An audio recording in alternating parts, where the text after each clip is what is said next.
Kemudian kalau baca itu ada mamak syarak di setiap suku, masih ada daerah yang mempertahankan. Contoh daerah Sungai Landia, tujuh suku atau saya Malin nambah tujuh, Malin perwakilan tujuh suku. Kemudian kalau mengaji di rumah gadang, kalau berceramah dikan, secara adat meramikan musaji ikut tanggung jawab penghulu, tanggung jawab khatib menyampaikan khutbah, tanggung jawab imam menjadi imam, tanggung jawab qadi ya menikah kawinkan orang, menjawab masalah agama.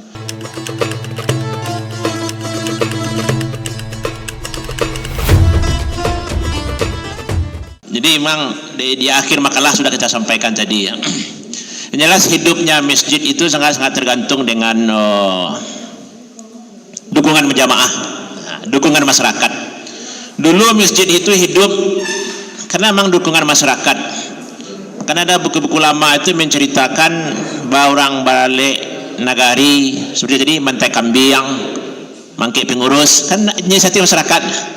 Kemudian tiuk kaum membawa talam ke masjid, dan sekarang masih ada yang mempertahankan masjid Padang Luar, simpang Padang Luar itu kan ada masjid Gadang Padang Luar. Itu kalau bulan Ramadan, sebelum Ramadan itu diatas ya anak-anak dalam suku, nah kayak ikut tadarus, maka dua-duanya bersuku, beku jam 1:30 malam orang suku itu mantah hidangan kamu saji, tiuk suku sampai ini masih bertahan.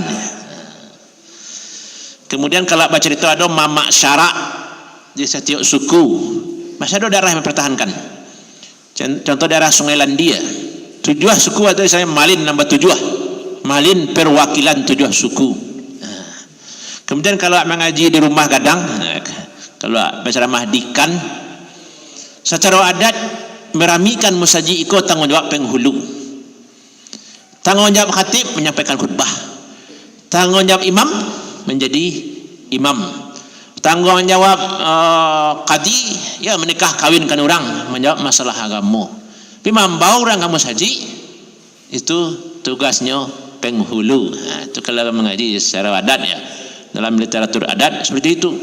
Makanya kalau masjid Langang tu yang dijapui ulama tu dah tua, penghulunya yang dijapui waktu Jumat lah masuk orang nak do di masjid, apa caranya? Seperti dalam kisah Syekh Abdurrahman Batu Hampar, surau Batu Hampar, kan itu adalah surau yang paling ramai di Pulau Sumatera, atau pesantren paling ramai di Pulau Sumatera tahun 1900-an, karena beliau tidak terlibat padri. Beliau pulang di Makkah selesai perang padri. Jadi dukungan dari masyarakat, makanya sekali khatib Jumat tu perlu ada pesan dari awak nak, tolong sampaikan ke masyarakat Ustaz agar peduli dengan masjid. Perlu dipasangkan ke Ustaz Pak, karena salah satu awak bisa menyampaikan ke orang mawarami kamu saji peduli di masjid ya waktu khutbah itulah. Sebagian masjid memang ada seperti itu, sebelum khutbah tadi dipasang Ustaz aku tema ajak ke Ustaz. Jadi kadang khatib tu kalau nak ada pasan awak ya main terkena saya kadang. Kadang berulang-ulang, apalagi ini musim Maulid Nabi, aku ceramahnya tema Maulid ya. Jadi memang masyarakat itu harus digerakkan. Jadi meramaikan masjid memang perlu gerakan bersama. Ini jadi pengurusku barek mah. Apa Datuk Palimo Kayo ketua MUI pertama, sabalun mati usahawan julah jadi pengurus musaji agak sekali. Kamu kerja mulia. Jadi sabalun mati bawa sabalah jadi pengurus musaji walaupun enggak sekali. Kalau lah sekali mati lah bukan seperti itu ya. Karena bahreknya jadi pengurus masjid. Jadi awak membutuhkan gerakan bersama sebenarnya dari Pemko seperti anggaran-anggaran mode kini kegiatan. Alhamdulillah kalau di Padang Panjang ini tiap tahun mah cara gerak pelatihan masjid ada DMI madokan, ada MUI madokan, dan itu tidak lepas dari anggaran sebenarnya. Jadi kalau di Padang Panjang alhamdulillah lah ormas ada dapat dana. Kemudian turun ke masjid jadi ambo Pak Wali Kota yang lama waktu ambo ke dilantik jadi ketua MUI, kalau orang Padang Panjang tidak tahu jambo loh. Orang Padang Panjang tidak tahu jambo tiba-tiba lah ketua MUI ya. Jadi waktu Pak Syah yang kehadir Buya tu tanya Pak Wali Kota yang lama pengurus masjidnya bah. Mencari lah Pak Wali pakai serap pakai eri ni pengurus masjid tu nampak yang undang Ustaz. Terlihatlah kepada Saipul yang di Kemenak ni payah lu penyudang tu Ustaz. Yang rajin urangnya titu secari tanya saya pada tu apa tu Mas siapa pengurus masjid yang hadir taruh ketua masjid apa pada tu dari dulu itu percakapan ambo je Pak Wali Kota tahun 2007 walih mak ingin mana ambo je pengurus masjid ke tamu karena kini ke salah satu benteng umat markas dakwah tu yang pasti yang musajidnya yang tidak banyak embel-embel yang lain kalau sekolah kadang lah dulu kepentingan masing-masing kan musajid kok lama itu mana yang menginginkan. Kemudian setelah hamba jadi ketua memang hamba lah pelawak sama-sama kasih masjidnya bukan dan hamba dari kota baru tu jadi nampar tamu lebih banyak pengurus MUI dengan hamba lebih sama-sama makin lama makin habis je lah yang lain MUI ke nyong garinya ya modikonya kok nya lembaga sosial sama pengurus haji MUI ku ndak lah gaji dah tapi disurang lo keluar untuk MUI kan kalau mungkin kalau tahun kini ada bantuan sebelumnya ada dulu mungkin sebelum corona 2009 balik itu lo kondisi MUI dan MUI itu adalah ormas kalau permintaan umat kamu itu kan banyak hak eksekusi nak dulu di MUI MUI adalah ormas termasuk masalah rempang itu kan sekian diskusi baru keluar tausiah dari MUI termasuk fatwa MUI kan lama tu termasuk dulu MUI ngumpul diskusi masalah azan subuh karena azan subuh paling rajin di muka bumi itu adalah orang Indonesia paling capek azan subuh orang Indonesia lebih capek 3 atau 4 minit dari daerah-daerah lain dan 5 minit 6 minit 7 minit 8 minit itu beda-beda lah kalau kumpulan sih dulu kan lah dulu bagian materinya supaya azan tu di lambean 8 minit minimal supaya wadah pilihan capek di dunia lambean lah agak 3 atau 4 minit itulah semua je negara lain kalau Malaysia 5 minit dia ambil je tak salah tapi kan itu sederhana tapi melaksanakannya kadang payah loh makanya dulu masjid di Padang Panjang kan jamaah melapor kamu musajid itu paling dulu taruh azan Ustaz alun azan masjid itu lah azan Ustaz lebih minit 2-3 minit dari jadwal salat yang lama Ustaz apa lah yang model yang baru Ustaz itu kan jadi pertanyaannya dah. Jadi kalau secara pribadi awak ingin je memang turun ke masjid-masjid itu benar jawapan ambo dulu Pak tapi itulah kondisi yang ada bersyukur kini awak boleh jadi bertemu tamu karena tidak satu daerah lo dua cara bentuk iko ada daerah lain kadang ambo diundang tu ke masjid-masjid yang lain tapi tema ambo tetap surau saja diminta orang yang kadang cik pernagarinya acara sekali setahun yang datang cik lo pernagarinya bayangkan itu 2-3 dalam Padang Panjang alhamdulillah tiap tahun ada kegiatan seperti itu ada MUI madokan dewan masjid ada dewan masjid bisa aja nama Islamic Center madokan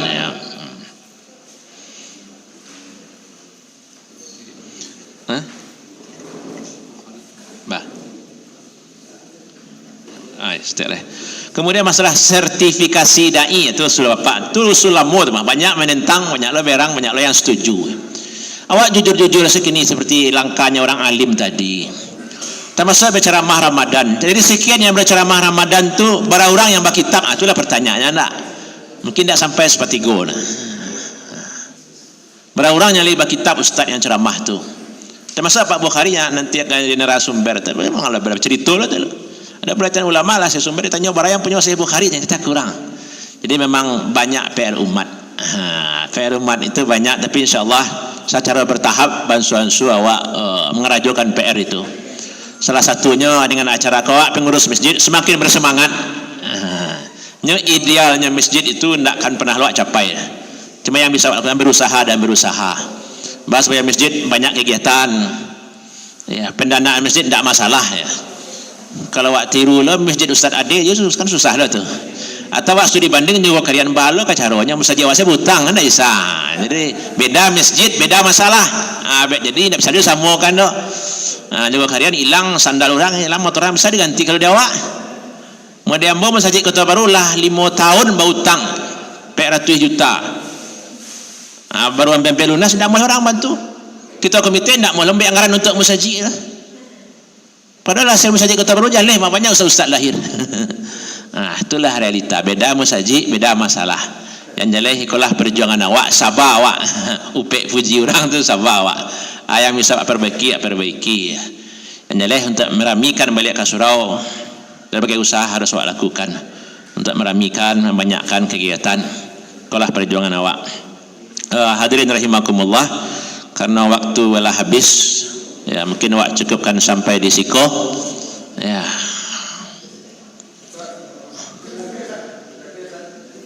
Mbak Ustaz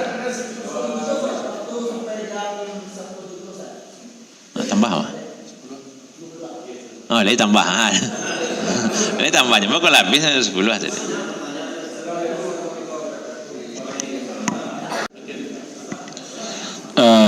Ya, jadi yang pertama masalah azan subuh ini kemarin juga sudah disampaikan ya ketika kami ke Jumat di Kulubua ya. Dan insyaallah mungkin akan kita eksekusi Ustaz. Mungkin ada edaran dari MUI dan Dewan Masjid ya. Ya minimal diundur sedikit itu. Kalau tidak setuju dengan 8, undurlah 4 atau 3 menit ya. Karena tidak ada yang azan itu ngambil derajat seperti kita di Indonesia. Dan yang membuat standar azan kita sekarang itu adalah Buya Sa'duddin Jambe, anak Syekh Jamil Jambe. Beliau dulu bekerja di Departemen Agama Pusat. Apa alasannya beliau juga tidak menjelaskan. Dan itu patokan orang sampai hari ini. Sa'duddin Jambe, orang Sumbar yang banyak tak kenal barangkali. Tapi kalau di dunia ilmu falak beliau terkenal sekali di Jawa. Sama dengan kaligrafi Ustaz. Ya, Buya Azhar ya. Orang kampung Ambo tu seluruh ahli kaligrafi dari Jawa, dari Jogja itu kenal. Tapi orang Sumbar mungkin yang kenal ya orang sekitar Kamcak saja. Tapi yang lain-lain seperti kemarin dari nasional di sini orang itu melukis itu beliau sanadnya itu ke kampung Ambo Sadlo ya. Betul 4 sekolah ada kayak Canduang ya. Di kampung kita sendiri orang tidak tahu ya. Jadi insyaallah nanti akan kita tindak lanjuti masalah azan subuh ya. Surat edaran. Kemudian forum masalah ustaz tadi ya, masalah khatib Jumat. Maka khatib Jumat ini agak beragam. Termasuk model orang khutbah ya. Kalau kita undang ustaz dari Jawa khutbah, salah Safi Antonio pernah khutbah di Masjid Raya. Itu khutbahnya sama saja dengan ceramah.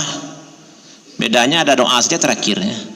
Alhamdulillah, seperti apa orang mulai ceramah seperti itu aja dia khutbah. Tapi mungkin karena di Masjid Raya Bukit Tinggi orang sudah biasa, tidak pula jadi masalah ya. Demikian pula kalau khatibnya dibawa dari Palestina, itu lain lagi model khutbahnya. Jadi memang kepada para mubalik ini mungkin bisa diumumkan ini di grup Mubalik Pabasko ya. Ketuanya ada di sini, mungkin yang jadi pengurus mungkin bisa ya. Karena forum Mubalik Pabasko di situ yang banyak ustaz-ustaz padang panjang ngumpulnya di grup. Termasuk mencari ustaz bulan Ramadan pun masjid ini kekurangan ustaz. Dalam waktu 1 menit selesai mencari penceramah di grup itu. Mungkin bisa juga lewat itu. Ini Ustaz Kamil mungkin ada di situ Ustaz. Mungkin perlu diingatkan juga para ustaz Ustaz. Cuma satu sisi yang ceramah padang panjang itu kadang ustaznya tidak semuanya pula orang padang panjang ya. Kadang datang dari luar ya. Ya ustaz itu selesai dia ceramah, kemudian masalah itu sampai ke kita, kan ini yang jadi masalah. Ini yang dekat-dekat aja kita ceritakan. Ini Pak Irsyad dari Jihad kemarin apa nama Muhammad Jaber. Ceramah di Jihad kita hadir, kemudian ada lelang amal setelah itu 5 juta, 3 juta. Termasuk bantuan untuk Palestina, lelang sal Palestina. Dan kemarin di atas kabarnya Ustaz Oki juga seperti itu, lelang-lelang amal. Ini apa hukumnya secara fikih? Ini kan perlu juga kita tinjau secara fikih, boleh tak seperti ini di masjid? Jual beli lah pasti, tapi yang samar-samar kok. Mungkin nanti dengan Dr. Bukhari ini akan kita bahas. Kalau di Islamik dari dulu kita tidak mau membantu-bantu minta sumbangan apapun jenisnya ya. Termasuk untuk Palestina, kan banyak juga orang marah sama saya. Tapi yang terjadi ya betul kecil Ustaz dulu. Apa yang terjadi hari ini, kan sebagian kita paham. Ya betul kecil Ustaz. Maka tidak boleh minta bantuan Palestina di Ustaz Islamic Center ya. Jadi insyaallah usul tadi Pak akan kami teruskan ya. Ini ada Ustaz Kamil di sini di grup Mubalik ya. Agar Mubalik itu tetap membaca salawat seperti lazimnya. Jangan membuat yang aneh-aneh. Masuk baca Kalau saya khutbah kedua itu saya selalu membaca qul huwallahu ahad ya, karena terbiasa membaca ayat ya, baca kan tak susah lah bacanya lah. Terbiasa membaca innallaha wa malaikatahu yusholluna 'alan nabi. Jadi tidak perlu pula dibuat khutbah versi baru. Boleh jadi dia benar, tapi karena masyarakat tidak biasa menimbulkan keresahan di tengah masyarakat. Jadi membuat hal yang baru itu cocoknya mungkin dari lingkungan sekolah baru pas. Tapi kalau untuk masyarakat umum ini juga menimbulkan masalah. Kemudian secara fikih ya, yang paling ringan itu kan khutbahnya khutbah mazhab Hanafi ya. Selama sudah berzikir memberikan nasihat di atas mimbar itu sudah selesai, sudah sah itu. Itu kalau ringannya Hanafi. Tapi kalau beratnya Hanafi tertawa dalam salat batal salat. Kan ada pula seperti itu. Jadi nanti biarlah orang di sekolah mempelajari. Cuma kepada para ustadz buya-buya perlu juga kita ingatkan seperti apa lazimnya, itulah yang kita lakukan. Termasuk pengurus mungkin bisa juga menyampaikan kepada para ustadz bahwa jamaah kemarin banyak yang bertanya-tanya, Ustaz, saya kan tidak bisa menjawab, jadi kami minta kebijaksanaan dari Ustaz. Itu lagi. Pengurus juga bisa menyampaikan kritikan dan masukan kepada para ustadz, karena ustadz itu kan tidak pula manusia yang sempurna. Kan pernah terjadi barang panjang lah daerah kita, ketika orang salat gerhana ustadz kondang malah. Ustadz kondang dia ceramah mana-mana. Ya, dia salat gerhana dia buat seperti salat biasa kan. Itu terjadi. Tidak usah pula kita sebut siapa orangnya. Tapi karena dia juga manusia, apalagi hal-hal yang sesekali terjadi seperti salat gerhana, atau ustadz ditanya masalah warisan, itu kan sesekali ditanya orang, itu perlu hati-hati, tidak bisa langsung dijawab. Makanya orang kalau bertanya masalah warisan sengketa itu, saya suruh datang ke sini, datang aja lah ke kantor MUI, bisa lewat telepon, tidak bisa cerita sepihak, harus jelas ya. Jadi ini juga masukan untuk para mubalik baik lewat MUI, Dewan Masjid ataupun forum mubalik Padang Panjang. InsyaAllah usul yang sangat bagus ya.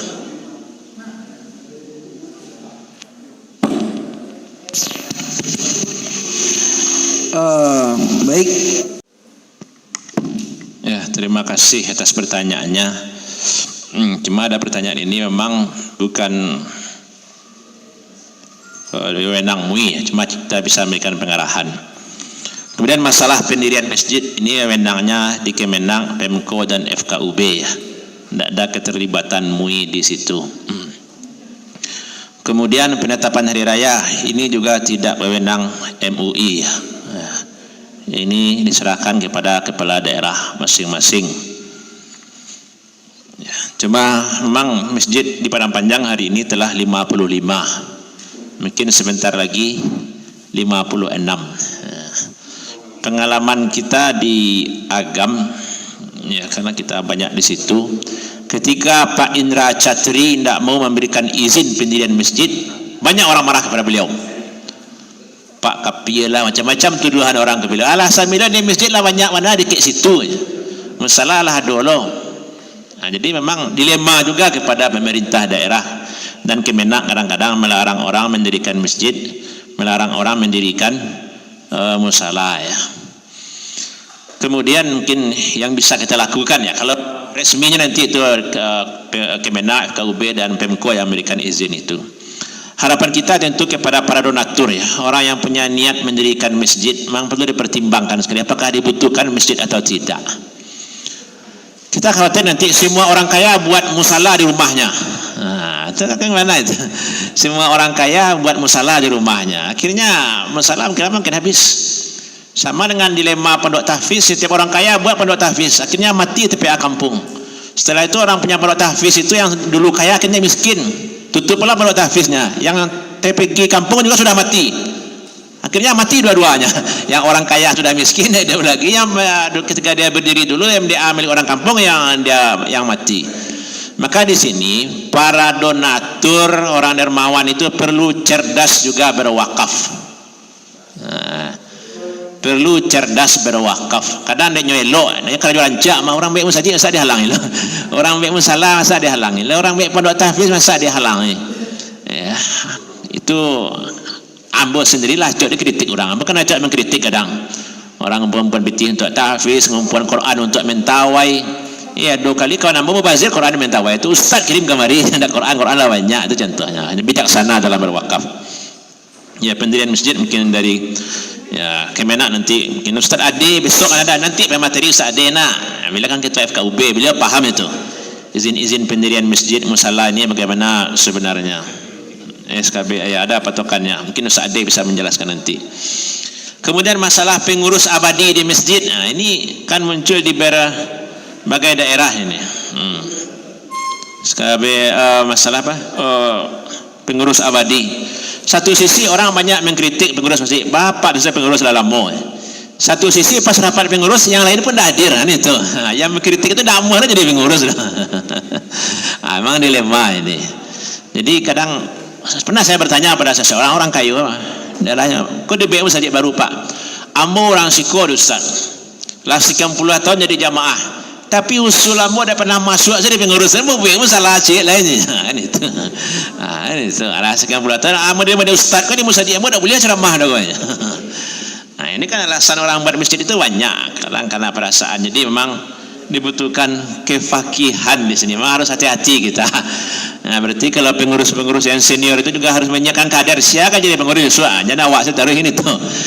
Cuma kadang pas rapi orang tu tak lo tibu kan itu. Jadi sama dengan pertanyaan bapak tadi, dukungan masyarakat. Kadang permintaan ke pengurus banyak, tapi dukungan masyarakat kurang. Kan ada lah musajid semangat ada kajian tiap malam. Lah jalan sebulan 2 bulan, abi bitih bendahara. Baca oleh menambahlah pengurus. Kan jadi masalah ya. Jadi harapan ke pengurus banyak, dukungan dari masyarakat kadang kurang, hanya menimbulkan masalah. Jadi hendaknya kita bersama-sama, masyarakat paham, pengurus pun paham. Tugas kita memberikan pemahaman baik kepada jamaah masyarakat ataupun kepada pengurus ya. Ya alhamdulillah lah di Masjid Padang Panjang belum ada yang sampai ke pengadilan pada tu. Belum ada lah nak. Alhamdulillah tuan-tuan tak ada. Karena kalau sampai pengadilan, sampai ke Jakarta, sampai KPK, banding dan sebagainya, susah. Di daerah lain lah do. Kadang ambo satu di situ dia do ceramah dapat informasi kita ini itu. Alhamdulillah lah di Padang Panjang tak do, cuma sertifikat sadole sana. Lana do sebentar harus usahakan juga. Mungkin awak kini ikhlas tak ada masalah, tiba nak cucu esok tukar pengana kan. Mungkin itu saja dari ambo Ustaz. Ya. Nanti kepada Ustaz Adik.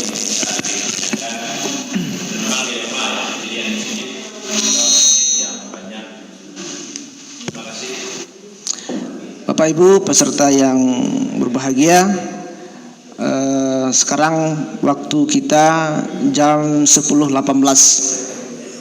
Ini kita mengadakan pelatihan walaupun tiap tahun, bahkan bisa 2 kali setahun. Undangannya umum saja untuk pengurus. Mungkin salah satu yang hadir, sementara pengurus lain tidak bisa paham. Mungkin ada yang lebih rinci, apakah dengan turun langsung ke lapangan atau nanti ada khusus bendahara masjid. Pelatihan bendahara yang kita undang bendahara saja lagi, karena kalau undangan umum nanti mungkin ketuanya paham, yang lain tidak mendukung. Atau yang kita undang itu ketua pembangunan masjid. Berarti masalah bangunan kita bahas. Ini mungkin lebih sampai ke tujuannya, sehingga pemahaman pengurus itu sama. Kalau satu saja kita yang bersuara, pengurus lain tidak setuju umpamanya, jadi tidak nyambung, tidak pas. Jadi ini usul yang cukup bagus, baik untuk Dewan Masjid ataupun MUI. Yang jelas kita tiap tahun tetap mengadakannya. Minimal nanti Islamic Center yang mengadakannya. Seperti dalam sebelumnya ya kan, Islamic Center juga bisa melaksanakan kegiatan untuk ini. Ya, terima kasih atas masukannya, dan itu menjadi catatan di kami terutama dari Dewan Masjid. Mungkin akan jadi catatan tersendiri. Segala kekurangan, terima kasih atas perhatian kita bersama. Assalamualaikum warahmatullahi wabarakatuh.